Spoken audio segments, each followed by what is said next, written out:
Hey there, welcome to Ask Ron. Today I want to talk about the off season, some tips for you to have the most successful off season you can. Winter is coming up officially, started winter in a couple days. So here are some things to keep in mind so you can make those gains this winter and into the spring, of course. So the first one is don't get fat. Now, when I say that, I don't mean you can't gain any body fat. Of course, you can gain a little body fat. The key being a little. Trust me, I was the biggest violator of this rule for many, many years. I would bulk up to 230 to 240, which isn't a lot. I know some of you guys are probably like 300, 400, 600 pounds in the off season. But it was big for me. You know, my face was about this big, gut, ass was about this big. And I thought I was putting on tons and tons of new muscle mass.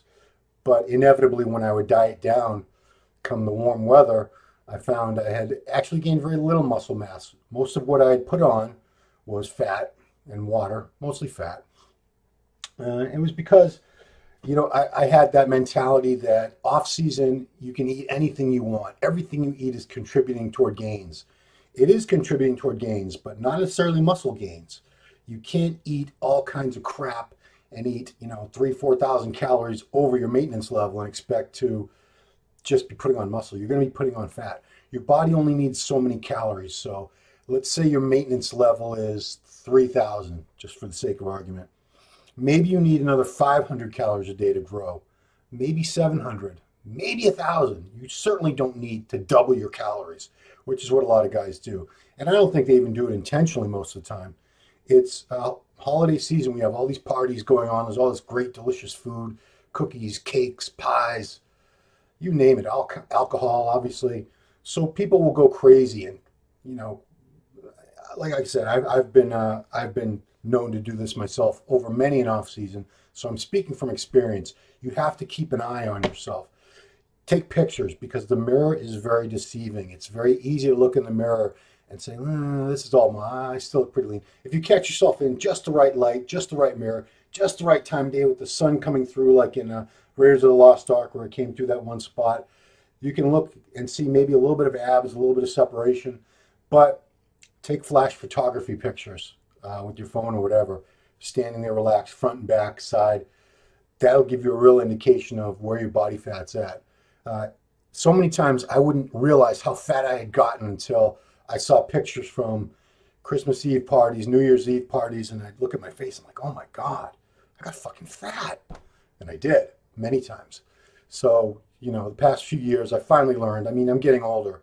It's not healthy for me to be getting fat. It's not healthy for anybody to be getting fat, but especially if you're into your 40s, 50s, it's even worse for you to be overweight for many reasons. Your body's just not as resilient.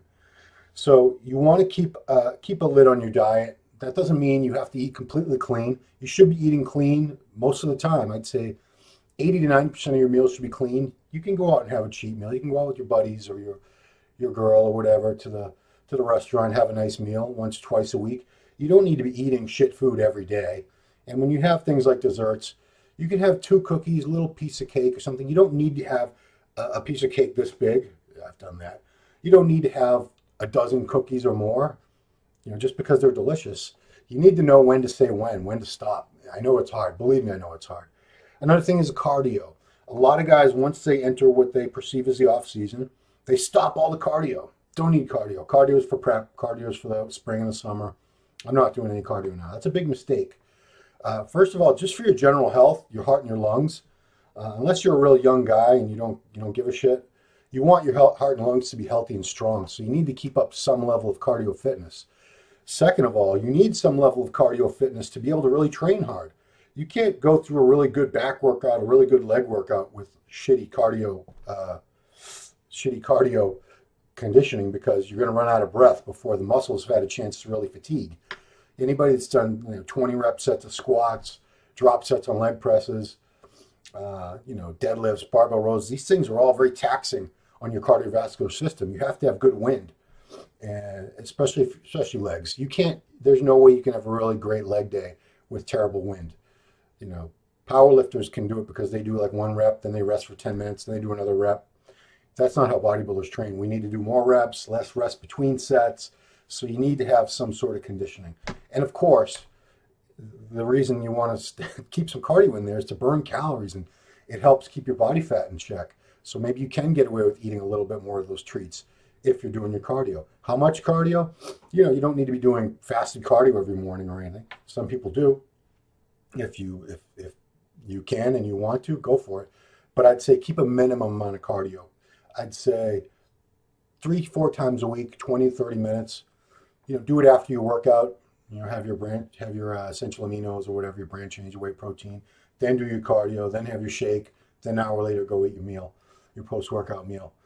But you do need to keep some kind of cardio in there. Second thing, you do want to focus on getting stronger. And I know, the first thing I'm going to say is, Ron, weren't you just telling us stop training like power lifters and don't worry about 1-rep maxes? Yes, I don't want you doing 1-rep. I don't think any bodybuilder should be doing 1-rep maxes or should be doing sets of 2-3 reps. No. Minimum 6 reps, minimum. And that's on just some heavy compound movements, squats, bench presses, deadlifts, but you also want to mix in more reps. But the key is you want to be getting stronger in those rep ranges. So just because you're not doing 1-rep maxes doesn't mean you're not training for strength. Say you're doing 315 for 10 on the squat now. Set a goal for yourself. This is December 18th. Say by February 18th, 2 months from now, I want to be doing 365 for 10. I want to put 50 pounds in my squat. All right, let's give yourself another month. That was kind of too quick. But you need to set goals like that for the rep range total, like 10 reps, 12 reps. And you can do that. It's just gradually. So say you're getting 315 for 10 reps now. Try to work up to getting 315 for 15. Once you can get it for 15, now you put maybe a 5 on each side of the bar. That takes you back down, and so on and so on. There's a lot of ways to work up your progression gradually, make it manageable. But you want to be getting stronger in the rep ranges for hypertrophy. So generally speaking, 8 to 12 reps for the upper body, 10 to 15 reps for the lower body. Intensity techniques. Intensity techniques like drop sets, supersets, rest pause. These are all things that people seem to want to incorporate a lot more of in the warmer months when they're getting leaner, when they're dieting, which is sort of ass backwards because that's when you have less resources available to recover and grow. You're dieting hard, and even if you're pushing some serious drugs, it's going to be very difficult for you to be making gains while you're on a caloric deficit, while you're doing all this cardio. So it's kind of a waste of your time and energy to be doing all those intensity techniques when you're, quote unquote, cutting, when you're bulking, when you're in the off season, when you're taking in more calories, when you're getting more rest, doing less cardio. That's when it makes sense.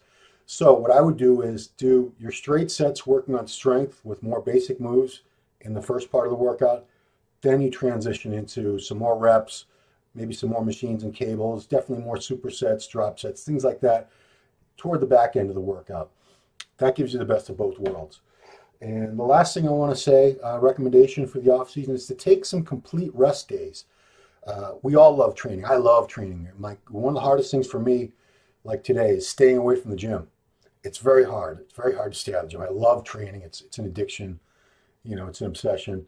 But you're not going to rest and recover and grow if you're in the gym banging weights every single day. You need to take some complete rest days off. How many? That's sort of up to the individual. You're going to have to find out for yourself. Some people need, they can train 2 days in a row with weights before they need a day off to fully recover. Some people can go 3 days in a row. There are some rare people out there that can go 5, 6 days in a row consistently with the weights and still make good gains. Usually they're people that have very low stress in their lives. They have the chance to take naps. They never have to miss a meal. They have that kind of schedule. And usually they're on all kinds of crap, all kinds of drugs, which enhance recovery greatly, as you know. But full rest days, at least one a week, at least one, preferably 2. And that means no cardio, nothing. Just find something else to do. Focus on your job, your school, your family, something else, your friends, but stay out of the gym. I would really prefer to see most people in the off season out of the gym 2 days a week, maybe even 3. Some people need a full 3 days off to make the best possible results. Because remember, training just stimulates growth. It doesn't translate to growth unless you have that recovery and the muscles have the chance to properly repair. You're not going to grow. So you can train like a maniac, but if you're not giving the muscles, the nervous system, all that a break and time to really do what it's supposed to do, you won't be making any gains. Well, that's been my little spiel, my little take on off-season training as we head into it. I don't know if I'm going to do another one of these. So for those of you who celebrate Christmas, Merry Christmas. And we'll talk to you later. Thanks for watching.